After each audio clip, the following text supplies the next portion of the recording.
Yes, I'm still here. Survived another day. Everything is wonderful. I was just thinking about kids. I've got two kids. Kids being they're 42 and 43. They're called Irish twins. There's 10 months, 3 weeks difference. Yes, Sarah was a little surprise package that we weren't expecting at all. And I blame my beloved for that because she suddenly got very randy and out popped Sarah 9 months later. So I have no responsibility for that whatsoever.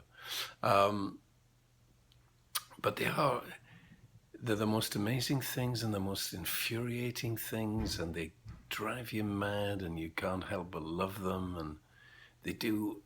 You step back, sometimes go, "Wow, I actually had something to do with that amazing child."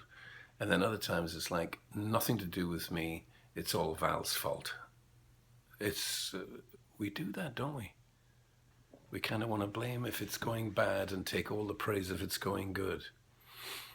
And Kirsten, my firstborn, back in the day in England, men weren't supposed to be in the delivery room or anything, but my beloved put her foot down and said he will be there or there'll be trouble. So they allowed me to come in and help. And in those days, they didn't have any classes on birthing and that, so we got a book, a Lamaze book, and we sat there in the house, and I would be rubbing her tummy, and we'd be doing the breathing exercises,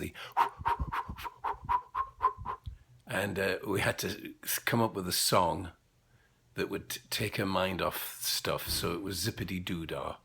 So you'd be going zippity-doo-dah, zippity-day. Everything was working out fine until the actual time. So waters broke, off we went to the hospital. She's in bed, and I'm doing the zippity-doo-dah, zippity-day. And I was told quite quickly to fuck off. So we stopped doing that because that wasn't working.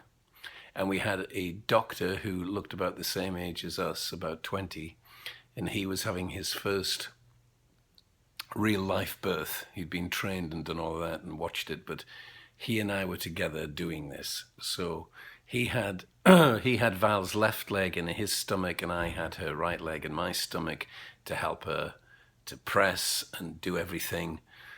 And this was going on for a little bit until what they call the matron, the senior nurse, came in and looked around and said, "What is going on here? What the hell are you two doing? Stop that immediately. Mrs. G, you start pushing, doing it right now." Guess what happened? Kirsty's head came out. Full shock of black hair, screaming her head off. And she's been a talker and dominant ever since.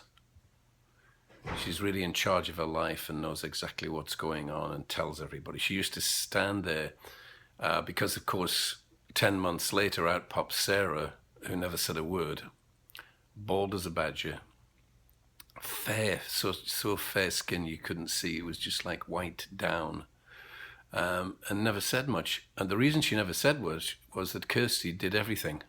Kirsty was in charge of her. So she